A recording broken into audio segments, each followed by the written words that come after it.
రామానుజన్ జయంతి జాతీయ గణిత దినోత్సవం సందర్భంగా శుక్రవారం నల్గొండ మండల పరిధిలోని మహాత్మా గాంధీ యూనివర్సిటీ గణిత శాఖ ఆధ్వర్యంలో గణిత విభాగం అధిపతి అధ్యక్షతన ఘనంగా నిర్వహించారు.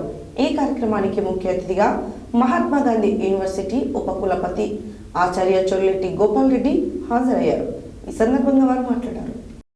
రామానుజన్ జయంతి జాతీయ గణిత దినోత్సవ సందర్భంగా శుక్రవారం నల్గొండ మండల పరిధిలోని మహాత్మా గాంధీ యూనివర్సిటీ గణిత శాఖ ఆధ్వర్యంలో గణిత విభాగ అధిపతి అధ్యక్షతన ఘనంగా వేడుకలు నిర్వహించారు. ఈ కార్యక్రమానికి ముఖ్య అతిథిగా మహాత్మా గాంధీ యూనివర్సిటీ ఉపకులపతి ఆచార్య చొల్లెటి గోపాల్ రెడ్డి హాజరయ్యారు. ఈ సందర్భంగా ఆయన గణిత యొక్క ప్రాముఖ్యత, భౌతిక శాస్త్రం, ఆర్థిక శాస్త్రం, వాణిజ్య శాస్త్రం, ఇతర రంగాలలో గణితం యొక్క పాత్ర గురించి వివరించి విద్యార్థులకు, అధ్యాపకులకు పలు సూచనలు, సలహాలు ఇచ్చారు.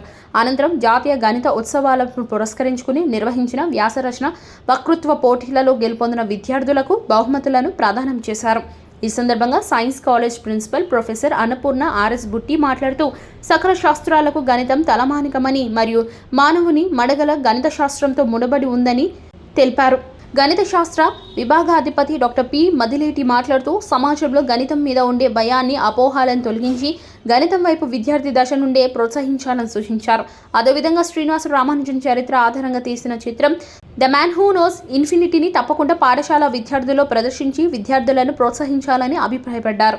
ఈ సందర్భంగా chairman board of studies doctor Upender Reddy మాట్లాడుతూ ప్రతి ఒక్క విద్యార్థి శ్రీనివాస రామానుజన్ జ్ఞాపకం చేసుకుని క్రమశిక్షణతో తన భవిష్యత్తుకు బాటలు వేసుకోవాలని సూచించారు. ఈ కార్యక్రమంలో అధ్యాపకులు doctor Haimavathi, doctor A Srinivas, doctor Kiran Kumar, విద్యార్థులు పాల్గొన్నారు.